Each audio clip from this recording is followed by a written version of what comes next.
IPL మ్యాచ్లకు సంబంధించిన టికెట్లను బ్లాక్లో అమ్ముతున్న 3 సాఫ్ట్వేర్ ఉద్యోగులను సైబరాబాద్ పోలీసులు అరెస్ట్ చేశారు.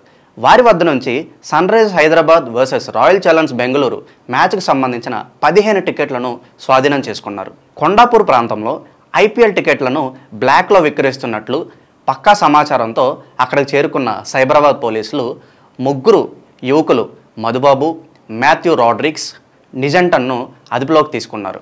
ఒక్కో టికెట్ను 10,000 నుంచి 15,000 వరకు వసూలు చేస్తున్నారు. వీరి వద్ద నుంచి 3 ఫోన్లు, 15 టికెట్లు స్వాధీనం చేసుకున్న మాదాపూర్ పోలీసులు కేసు నమోదు చేసి దర్యాప్తు చేపట్టారు.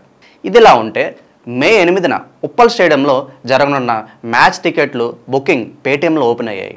మిగిలిన మ్యాచ్లతో పోలిస్తే ఈ మ్యాచ్ టికెట్ల రేటు తక్కువగానే ఉంది. మే 8న లక్నో సూపర్ జైంట్స్తో సన్ రైజర్స్ హైదరాబాద్ మ్యాచ్ ఉంది. ఈ సీజన్లో ఇప్పటి వరకు హైదరాబాద్ జట్టు 6 మ్యాచ్లు ఆడింది. ఇందులో 4 మ్యాచ్ల్లో గెలిచింది, 2 ఓడిపోయింది.